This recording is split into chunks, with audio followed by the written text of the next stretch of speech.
The way I visualize this is because we can always apply more or apply less to our desire.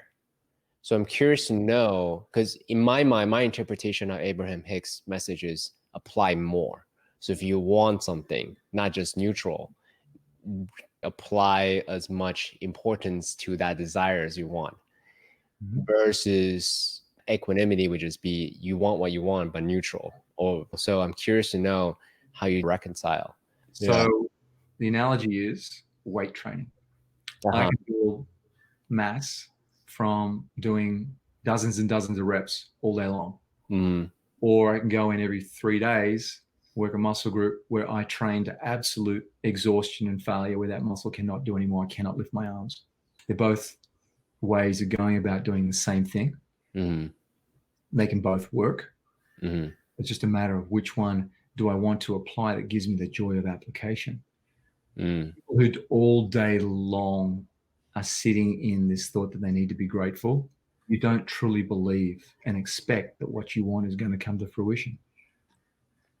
But if when you step into what your heart would love to create, let's say we make it once a day, but you go there viscerally, this is the key. Anything less than you feeling it and emitting a vibration is a waste of fucking time.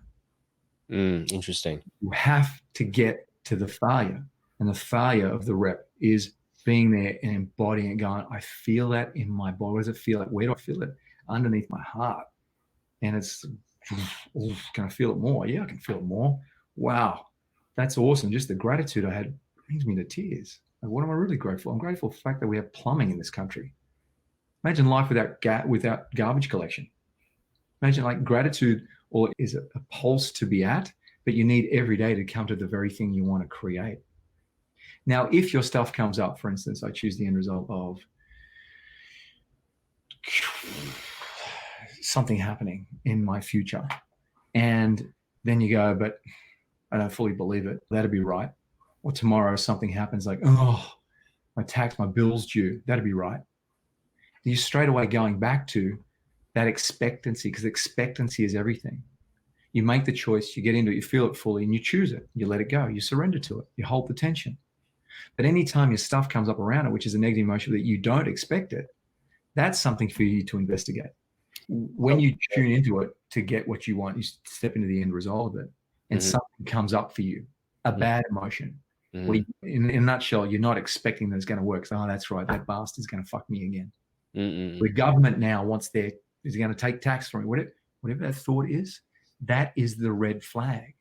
Because whatever has the power in the subconscious is created, but the subconscious doesn't know it has the power until you act on what you're thinking. So if I'm standing in the end result, I'm like, yeah, being grateful for it as if it's already happened. And I go, yeah. And I come out and go, what action do I need to take? I need to file my taxes. I need to get another job. I need to go back and study. I need to buy a lottery ticket. I need to love my family, whatever it is. And you do it. That's because subconscious goes, oh, that's right, because we're going to be wealthy having what we, okay, yeah, cool. But if straight away you go, I'm not getting up early to go and study or to train my body. No, I'm not going to do that. That'd be right. And you act on that by not acting. Subconscious go, oh, that's right, because you don't really want what you're talking about. It's just bullshit. Subconscious has the power. What you act on tells the subconscious what has the power. That is the difference. If you can do that all day long, little by little, power to you, you'll create very quickly. If you're not creating very quickly, then because you actually don't truly believe it or expect it. So it's the quality of our stepping in an end result and what we do next, not the quantity that makes the difference. If I just lift my arm up and down like this 1,000 times a day, I'm not going to build muscles nearly going to complete failure once a week.